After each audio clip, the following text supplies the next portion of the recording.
Assalamualaikum warahmatullahi wabarakatuh. Perkenalkan, saya Itasti SPD, CGP Angkatan 11 tahun 2024 dari Kabupaten Bengkulu Selatan.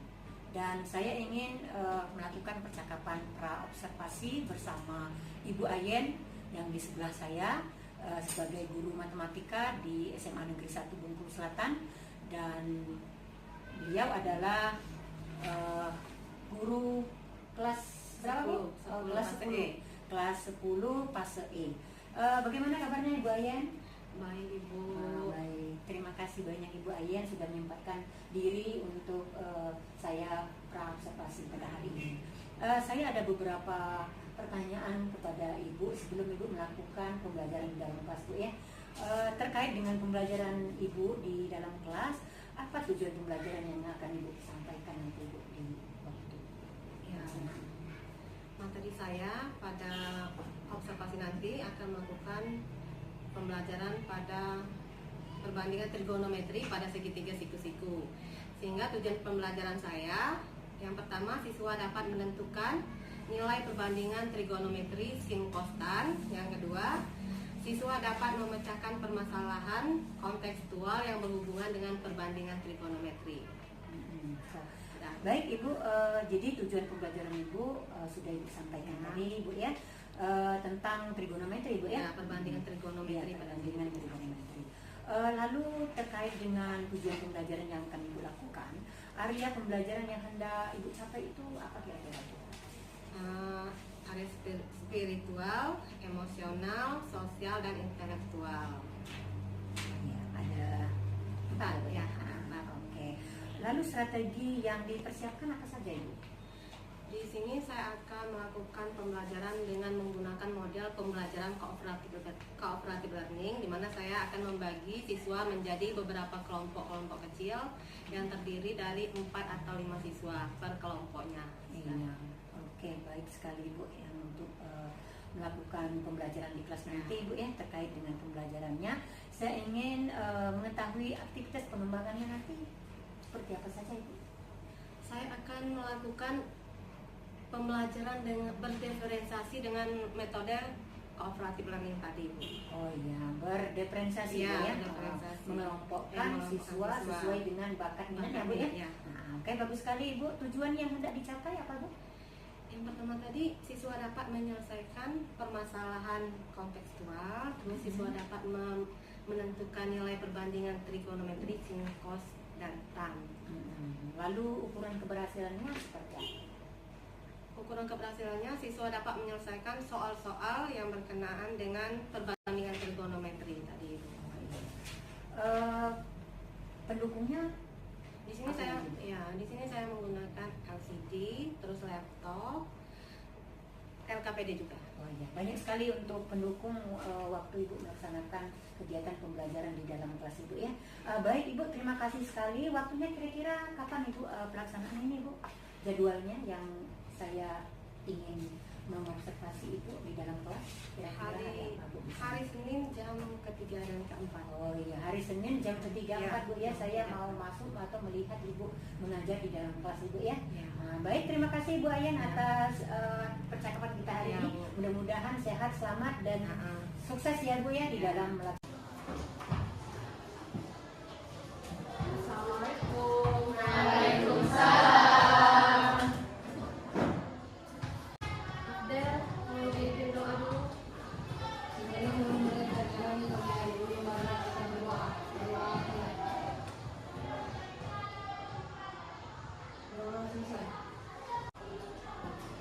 Abdel, Aisyah,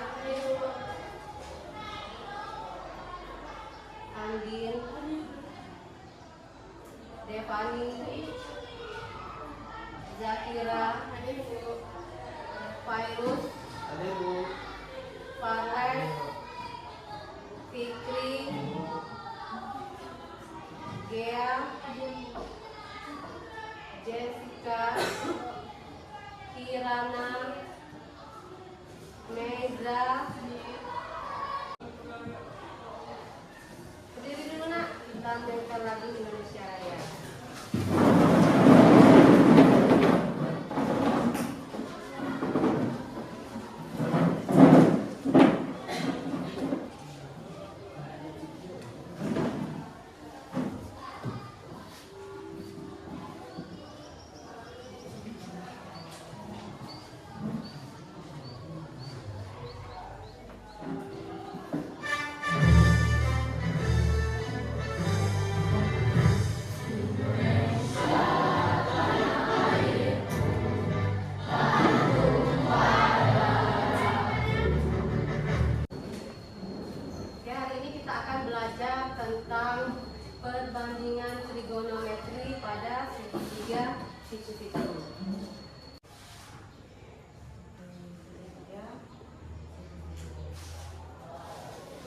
tujuan pembelajaran pada materi ini. Yang pertama, setelah mempelajari materi ini, kalian dapat menentukan nilai perbandingan trigonometri, sin, cos, dan tan.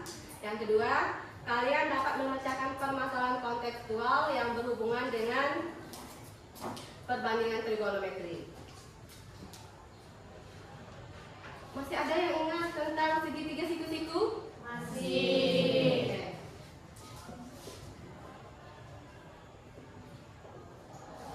Ini segitiga siku-siku apa bukan? Segitiga siku-siku. Oke. Misalnya ini sisi A, ini sisi B, ini sisi C. Apabila diketahui kedua sisinya, maka untuk mencari sisi yang lainnya kita bisa menggunakan rumus apa? Teorema Pitagoras.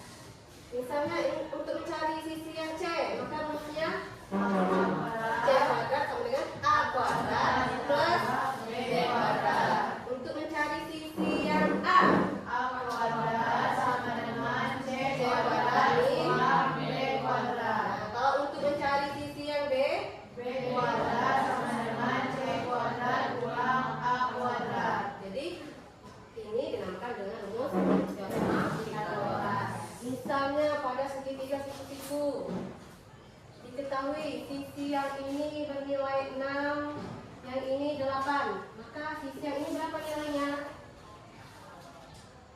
Misalnya ini X, berapa nilai X? X kuadrat sama dengan berapa? 6 kuadrat tambah 8 kuadrat. 6 kuadrat berapa nilainya? 8 kuadrat berapa? 64. Maka 36 ditambah dengan 64 berapa nilainya? 100. Ini baru nilai X kuadrat. X kuadrat sama dengan 100. Kalau ditanya X saja maka akar dari 100. Berapa akar dari 100? 10. Maka nilai X ini sama dengan 10. Jadi ini ya yang dimaksud dengan teorema Pitagoras, bisa mencari salah satu sisi apabila kedua sisinya diketahui. Sini ada yang ingin menjadi pilot? Ada. Oke. Ada yang ingin menjadi arsitek? Ada. Jadi pada pembelajaran trigonometri ini berguna untuk kelihatan itu. Nah, manfaat belajar trigonometri ada untuk arsitektur, untuk navigasi, untuk pilot ya, menentukan arah, rute bisa digunakan dengan akurat, untuk teknologi dan desain grafis, terus untuk perencanaan jalan bisa juga digunakan, untuk bidang geologi dan geografi, terus untuk ilmu fisika dan teknik. Jadi ini beberapa manfaat dari belajar trigonometri. Jadi yang ingin jadi pilot tadi harus giat belajarnya. Trigonometri dipakai, digunakan nanti. Terus apa kegunaan trigonometri dalam kehidupan sehari-hari? Ada yang tahu? Ada. Apa kegunaan trigonometri? Yang pertama untuk mengukur tinggi gedung. Oke. Yang kedua untuk mengukur lebar sungai. Ya, bisa ya. Untuk mengukur lebar sungai menggunakan rumus trigonometri, untuk menghitung panjang gedung juga bisa digunakan. Kemarin Ibu sudah membagi kelompoknya? Sudah. Silakan duduk berdasarkan kelompok yang telah dibagi kemarin.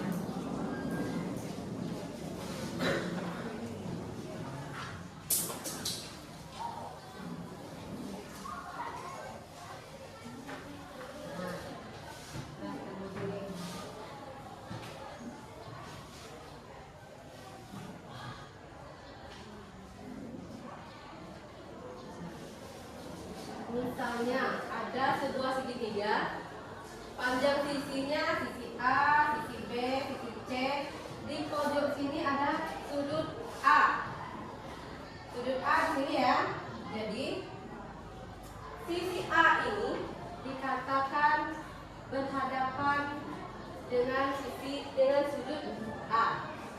Sisi B dikatakan samping sisi A. Sisi C dikatakan sisi miring segitiga siku-siku. Sisi A tadi apa? Terhadap sudut A, sisi yang berada di depan. B, sisi yang berada di samping. C, sisi miring. Semua segitiga. Hari ini kita akan mempelajari sin, cos, dan tan. Sin, jadi ibu acuannya ke sini ya, ke sudut A. Jadi sin A, terus cos A, dan tan A. Oke. Di sini untuk mencari nilai sin A pada trigonometri pada segitiga siku-siku, apabila diketahui seperti ini, sisi A, sisi B, sisi C, maka untuk mencari nilai sin A ini rumusnya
untuk tan A, sisi di depan sudut A per sisi di samping sudut A. Sisi di depan sudut apa? A. Sisi di samping sudut B. Nah, maka perbandingan trigonometri untuk tan A per B. Sisi di depan sudut A per sisi di samping sudut A. Biasanya supaya kalian lebih mudah dalam mengingat perbandingan sin cos tan ini bisa disingkat. Sin A bisa disingkat menjadi sisi depan sudut pemiring, maka demi. Oke, artinya depan pemiring. Kalau cos A bisa disingkat menjadi sami, samping pemiring. Kalau tan bisa disingkat menjadi delta. Oke, depan per samping. Jadi seperti itu ya. Baik, sebelum memulai mengerjakan RKPD, kita ice breathing dulu. Oke. Silakan berdiri.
tentang perbandingan trigonometri pada sudut siku-siku bagian yang sin. Tapi sebelum itu, perkenalkan, nama saya Onei Masati dan rekan saya Aisyah Kapita. Mari kita lanjutkan penjelasannya yang akan dijelaskan oleh Aisyah. Kepada Aisyah, dipersilakan.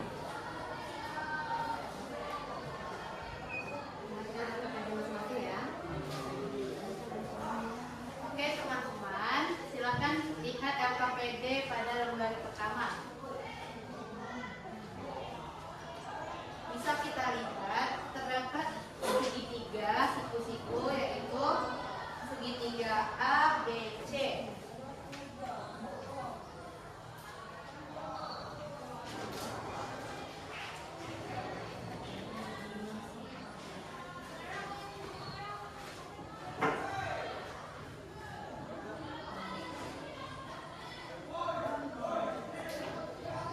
Dari gambar di atas diketahui bahwa segitiga siku-siku ABC dengan panjang AB itu sepanjang 5 cm.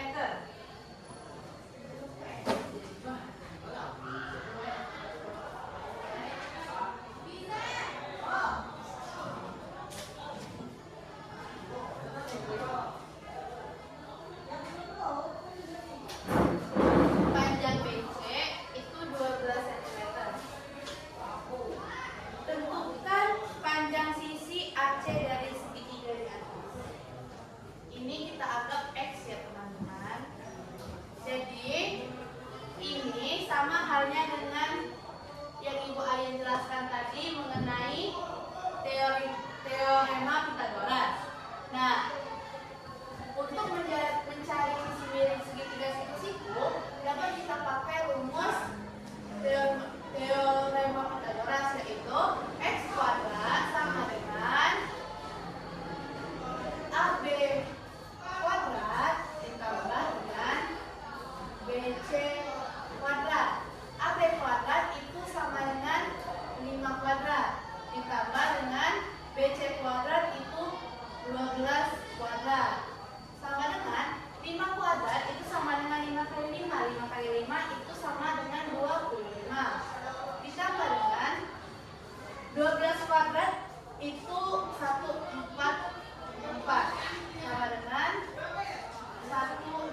3.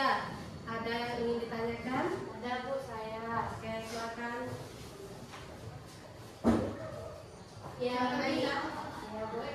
Yang di internet tadi saat Ibu menjelaskan pada PowerPoint tadi ada tan sama dengan sin per cos. Maksudnya apa Bu?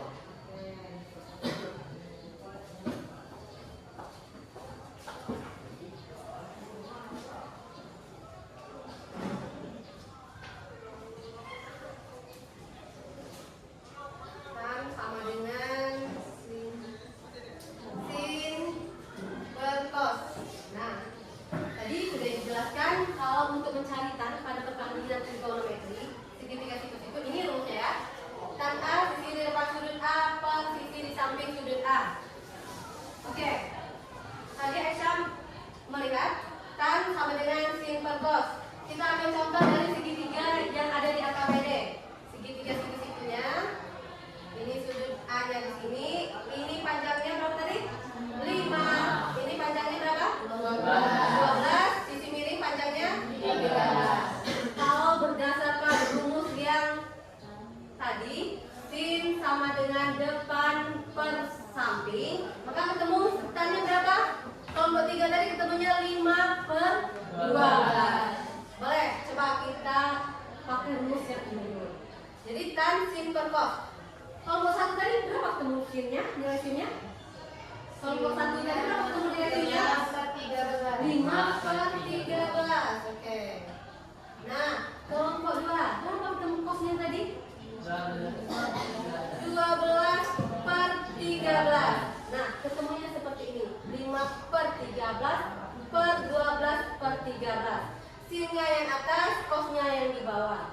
Ini operasi pembagian pada pecahan. Pembagian pada pecahan bisa berubah jadi perkalian dengan cara dibalik, ya kan? Dibalik berarti 5 per 13 dikali berapa ini? 13 per 12. Oke, bisa dicoret, dicoret. Jadi tinggal 5 dikali 1, 5. 12 dikali 1, 12. Berapa hasilnya? 5 per 12. Sama dengan pengerjaan kelompok 3? Sama. Jadi, ini pengerjaan kelompok 3 5 per 12 kan? Pakai rumus sin per cos juga 5 per 12. Maksudnya, untuk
perbandingan trigonometri di berbagai kuadran, halaman 39.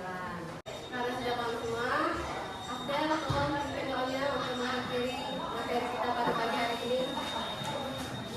Pimpin doanya.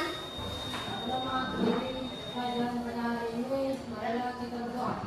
Doa mulai.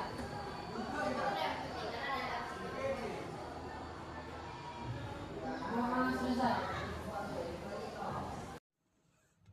Assalamualaikum warahmatullahi wabarakatuh. Ibu Ayen, apa kabar? Baik, hari ini kita akan melakukan kegiatan pasca observasi ya Bu Ayen ya. Kegiatan yang kemarin sudah kita lakukan. Yang pertama kita melakukan pra-observasi, kemudian observasi di dalam kelas Bu Ayen ya. Lalu adapun tujuan dari kegiatan ini adalah untuk merefleksi kegiatan observasi yang sudah Ibu lakukan di dalam kelas. Tidak mengurangi sesuatu apapun atau mempersingkat waktunya, langsung saja Bu Ayen, saya mau bertanya sedikit tentang apa yang Ibu lakukan di dalam kelas. Yang terjadi itu langsung saja Bu Ayen ya. Bagaimana perasaan Ibu setelah melakukan pembelajaran di kelas?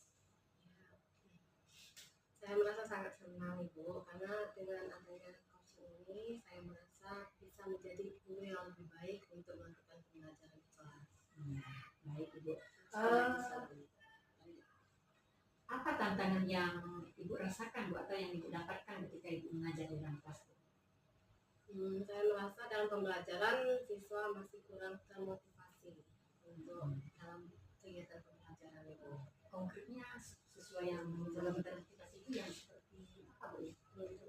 Misalnya dalam melakukan diskusi kelas ini, siswa masih dalam melakukan diskusi masih ada yang cenderung diam, mungkin karena kurang memahami materi. Oh iya, begitu Bu ya.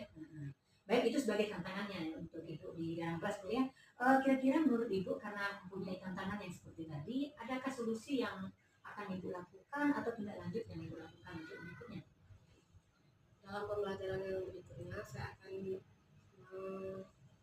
menambahkan video-video pembelajaran terkait dengan materi-materi yang akan saya sampaikan Ibu.